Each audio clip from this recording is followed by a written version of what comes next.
Assalamualaikum warahmatullahi wabarakatuh. Halo teman-teman semua, perkenalkan saya Rizal Arbansyah, mahasiswa Pendidikan Sosiologi, Fakultas Ilmu Sosial Universitas Negeri Yogyakarta tahun 2019. Untuk memenuhi tugas kuliah kerja lapangan, di sini saya akan menampilkan video yang berisikan wawancara dampak ekonomi dan sosial akibat pandemi COVID-19 dengan narasumber yang berjumlah 2 orang. Yang pertama yaitu Mbak Munawaroh, pemilik dari Muna Salon atau rias pengantin dan juga dekorasi. Dan yang kedua adalah teman saya, Mbak Retno Widyastuti, mahasiswa jurusan Fisika, Fakultas Ilmu Matematika dan Pengetahuan Alam. Untuk yang pertama adalah wawancara saya dengan Mbak Munawaroh atau bisa dipanggil Mbak Muna, pemilik dari rias pengantin sekaligus dekorasi, mengenai dampak ekonomi yang beliau alami akibat dari pandemi COVID-19. Untuk memperkenalkan diri kepada teman-teman sekaligus pekerjaan yang dijalani saat ini. Nama saya Munawaroh, bisa dipanggil Mbak Muna saja. Pekerjaan saya rias pengantin dan menerima dekorasi dan menerima atau menyediakan alat-alat resepsi komplit. Jelaskan Mbak Mun terkait perjalanan usaha dari dulu sampai sekarang sebesar ini itu bagaimana? Oh gitu ya Mbak ya. Iya, dulu saya mulai dari potong rambut, styling, sanggul-sanggul modern, karnaval, wisuda, make up anak-anak SD dan lain-lain. Dan sekarang alhamdulillah saya buka rias pengantin, dekorasi. Alhamdulillah sudah banyak dan alhamdulillah sudah seperti sekarang ini sudah komplit. Alhamdulillah. Sudah semakin besar. Iya, sudah semakin besar, Mbak. Untuk acara resepsi pernikahan itu sudah komplit ada di sini. Iya, alhamdulillah sudah semua. Alhamdulillah. Terkait dengan kondisi saat ini, terutama di awal-awal tahun 2020 kemarin kan ada COVID, ada pandemi. Iya. Itu kan merugikan beberapa sektor ekonomi, khususnya dalam dunia resepsi pernikahan. Kan tidak boleh mengadakan resepsi pernikahan besar-besaran yang mengundang banyak massa seperti itu. Nah, itu kerugiannya seperti apa untuk mungkin Mbak Muna dan juga teman-teman sepekerjaan? Ya Mbak ya, sangat rugi sekali Mbak. Sebelumnya COVID itu kan jobnya yang masuk yang banyak. Masuknya banyak, ada 15 sampai 20. Terus kok ada pandemi, dengar-dengar ada pandemi gitu. Terus langsung berhenti total. Kira-kira 2 bulanan gitu. 2 bulanan langsung berhenti. Dampaknya Mbak, dampaknya itu terus apa itu? Ya berhenti, rugi banyak. Soalnya pemesan itu sudah masuk, udah DP 1 juta, 2 juta. Terus permintaannya ya baju baru, dekorasi baru, itu Mbak. Terus seperti teman-teman saya juga banyak asetnya yang dijual, seperti sound, dekorasi, ya baju-baju itu banyak yang dijual. Sangat merugi pokoknya COVID ini, sangat merugikan. Itu berapa tahun atau tersendatnya berapa lama? Kira-kira 1,5 tahun. 1 sampai 1 tahun. 1 tahun setengah. Jadi sangat merugikan sekali untuk kemarin itu, kondisi tahun 2020 kemarin terhadap pekerjaan-pekerjaan yang berkaitan dengan resepsi pernikahan itu. Iya Mbak, sangat rugi sekali. Usaha seperti saya ini kan wira swasta, rias pengantin, orang-orang seni seperti saya ini semuanya pinjaman dari bank.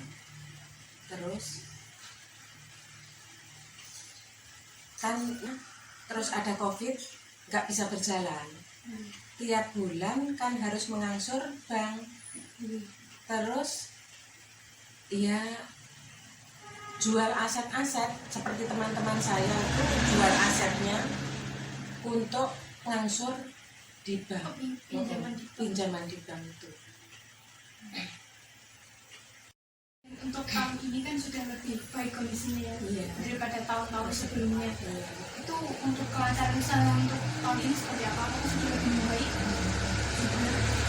Alhamdulillah Mbak, nah ini mulai baik ini, nggak seperti tahun kemarin.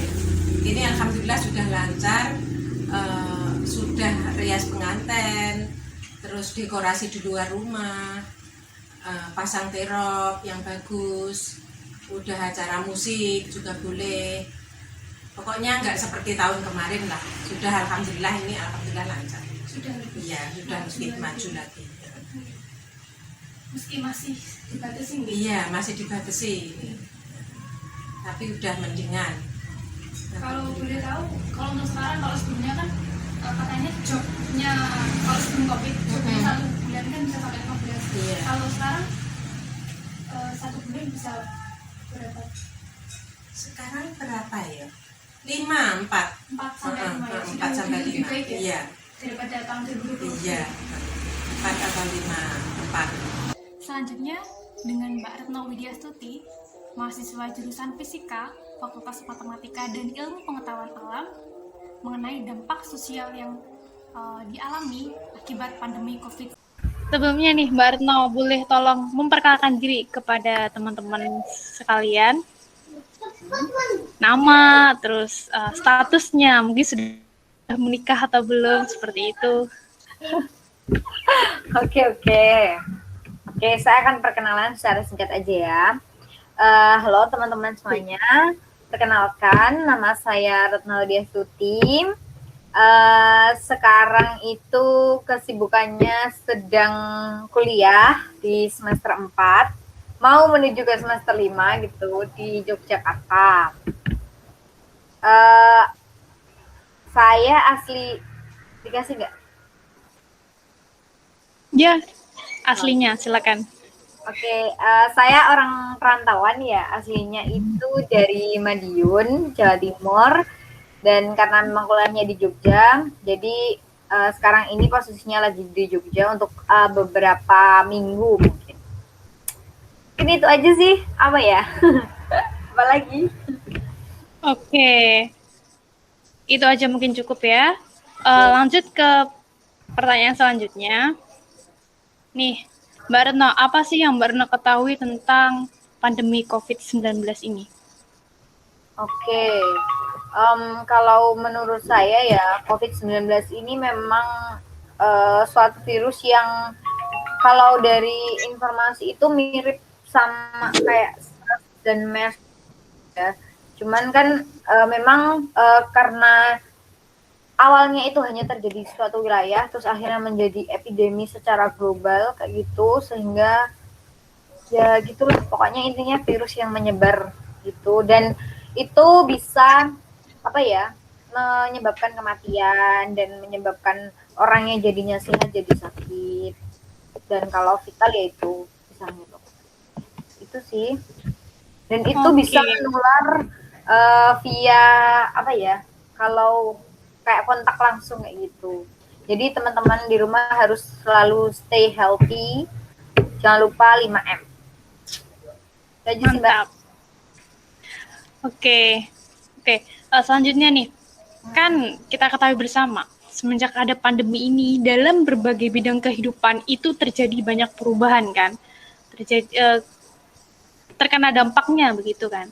Nah, dalam hal ini kan pemerintah otomatis akan menetapkan kebijakan-kebijakan yang pastinya juga akan merubah gitu kan pola hidup kita. Nah, kalau boleh tahu nih, kebijakan dari pemerintah apa nih ya cukup mempengaruhi dalam kehidupan pribadi Mbak Retno, dan mungkin kalau Mbak Retno lihat juga di dari teman-temannya mungkin yang sangat terpengaruh gitu, khususnya Mbak Retno sekarang nih.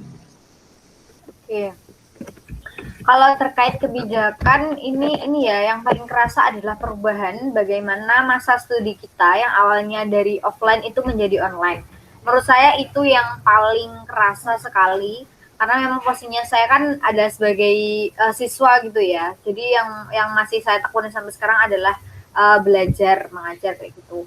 Dan perubahan yang paling kerasa itu yaitu karena ketika pandemi ini ada gitu, sekolah kampus itu kan tutup ya, ditutup karena untuk mencegah penyebaran virus ini semakin menjadi.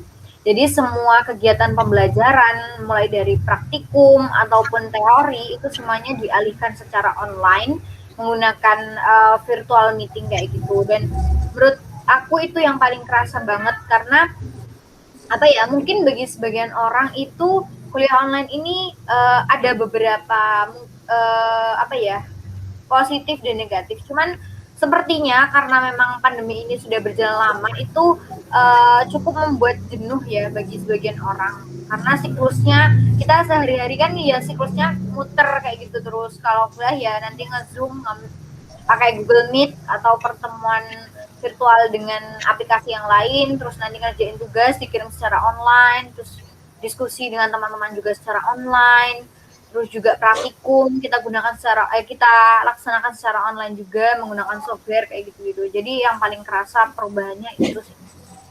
Teman-teman yang lain pun yang dari jauh-jauh kota pun juga apa ya, merasa perubahan yang paling berdampak itu karena gini, kalau online kayak gini kan sistemnya adalah semua menggunakan apa ya, jaring gitu ya, dalam jaringan. Dan kalau bisa dibilang stabilitas koneksi internet antara teman-teman sekelasku itu udah beda-beda gitu. Kalau yang rumahnya agak jauh dari perkotaan mungkin bisa dibilang buruk koneksi internetnya. Kalau di tengah kota atau di Jogja sendiri itu bisa dibilang cukup stabil. Dan itu menghambat juga sih kegiatan perkuliahan. Jadi teman-teman tuh banyak yang, aduh tadi bapak dosennya ngomong apa, tadi materinya tentang apa, di aku putus-putus kayak gitu. Jadi kan apa ya, proses pembelajarannya jadi tidak maksimal, tidak seperti kuliah saat offline. Itu sih Mbak. Oh, begitu ya. Itu kan tadi tentang mungkin dampak yang kurang baik ya. Nah, kalau misalkan kita lihat lawannya ini kan, pasti kalau ada dampak negatif atau dampak yang kurang baik, pasti ada dampak positifnya juga kan, meskipun itu cuma sedikit gitu. Nah, selama pembelajaran yang online seperti ini itu ada nggak sih Mbak Retno ngerasain dampak positif atau yang dampak yang ada kemajuan lah dalam bidang pembelajaran gitu? Oke, kalau bicara tentang dampak positif sebenarnya juga ada. Itu kayak yang pertama, secara tidak langsung kita dituntut untuk belajar tentang bagaimana teknologi gitu ya, mulai dari menggunakan aplikasi yang mungkin dulu waktu offline tidak kita gunakan sama sekali kayak gitu. Terus kita juga mulai mencari platform atau media apa yang cocok nih untuk pembelajaran selain dengan virtual meeting gitu. Jadi banyak belajar tentang teknologi-teknologi apa yang bisa menjadi alternatif untuk menyelesaikan masalah yang daring kayak gini. Terus yang kedua, sebenarnya kalau menurut aku ketika kuliah secara online itu aku mendapatkan sisi dari fleksibilitas sebuah apa ya, fleksibilitas lah ininya, baik itu secara tugas, baik itu secara apa namanya, kuliah kayak gitu. Dan mungkin bagi sebagian orang juga banyak sekali karena fleksibel itu, jadi kadang dosen tuh seenaknya ngirimin tugas, tapi tenggat waktunya juga menurutku masih dalam batas wajar gitu loh, nggak yang gimana-gimana. Kalau dari aku sendiri loh ya, selama aku mengalami ini. Jadi yang biasanya ditunggu 30 menit harus selesai satu soal, sekarang kita satu soal bisa 1 hari tenggat waktunya itu. Jadi kan lebih memudahkan kita untuk biar cari materi lagi supaya memahami lagi kayak gitu. Terus kalau kondisi positif lagi dalam belajar online kayak gini, yang pasti komunikasinya semakin meningkat. Menurut aku ya, komunikasinya semakin meningkat karena ketika kamu merasa mungkin kamu tidak cukup baik dalam satu pertemuan kuliah gitu, kamu bisa bertanya dengan temanmu dan dan diskusi itu bisa terjadi gitu loh, walaupun secara online gitu. Ya nanti untuk bagaimana paham atau tidaknya yang bersangkutan itu kan kembali lagi kepada yang bersangkutan gitu sih. Itu sih yang paling kerasa. Jadi aku Oke. lebih ngerti lah bagaimana aplikasi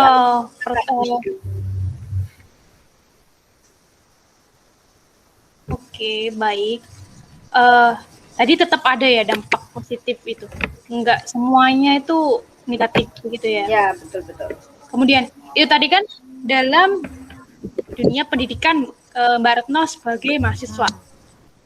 Selanjutnya nih, dampak COVID itu kan juga berpengaruh dalam bidang sosial nih, dalam bidang berinteraksi gitu kan sama masyarakat gitu, sama teman-teman gitu. Nah itu dampak yang Mbak Retno cukup rasakan semenjak ada COVID-19 dalam bidang sosial ini apa?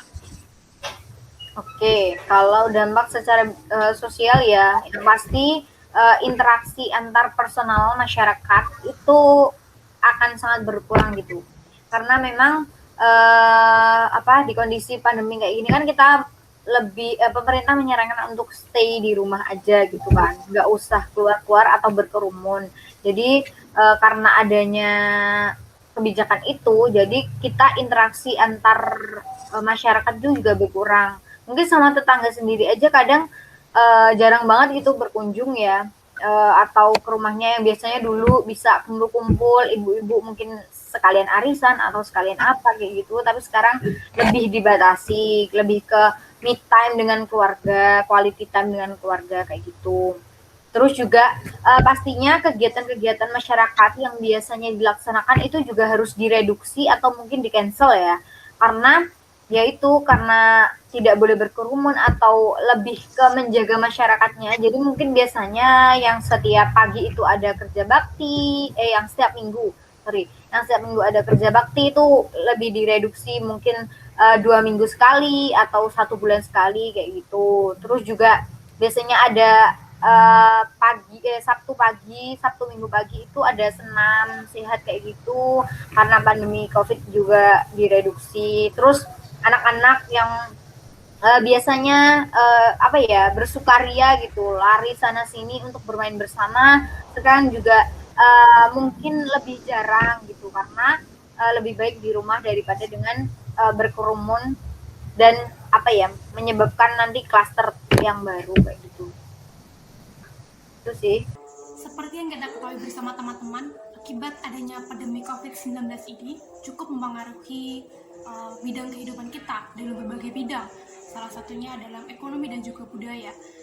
Berdasarkan wawancara dengan Mbak Muna sekaligus pemilik Yas Pengantin dan juga dekorasi, beliau menjelaskan bahwa pandemi COVID mengakibatkan perubahan yang cukup besar terhadap kelancaran usahanya gitu. Jadi usahanya sempat tersendat dan juga sempat mati total akibat adanya COVID karena adanya larangan pernikahan besar-besaran seperti itu. Bahkan teman-temannya ada yang sampai menjual beberapa properti usahanya karena untuk menyicil pinjaman bank, karena biasanya mereka mendapatkan uang dari hasil usahanya itu untuk membayar pinjaman bank, karena biasanya wira swasta itu ketika mereka memulai usaha itu modalnya meminjam dari bank. Dan akibat adanya pandemi COVID, karena berhentinya usaha menyebabkan pemasukan juga berhenti dan mereka sampai menjual aset-aset seperti itu. Namun untuk sekarang sudah lebih baik karena larangan pernikahan tidak seketat sebelumnya. Sekarang sudah boleh tapi tetap dibatasi seperti itu. Kemudian dampak sosial. Berdasarkan wawancara dengan Mbak Retno, beliau mengatakan bahwa dampak sosial yang dialami khususnya dalam bidang pendidikan. Karena saat biasanya beliau kuliah secara tatap muka, langsung berinteraksi dengan teman-temannya, dengan dosen. Sekarang harus berinteraksi secara online, tatap muka secara online dan tidak bisa bertatap muka langsung seperti itu. Bahkan akibatnya interaksinya dengan sekitarnya, dengan teman-temannya, dengan orang-orang lain itu cukup terganggu gitu. Jadi tenggang karena adanya pandemi ini. Mungkin itu teman-teman kesimpulan dari wawancara saya dengan Mbak Munah dan juga Mbak Retno. Semoga wawancara ini bisa memberikan ilmu tambahan kepada teman-teman semua. Dan terima kasih. Sekian. Wassalamualaikum warahmatullahi wabarakatuh.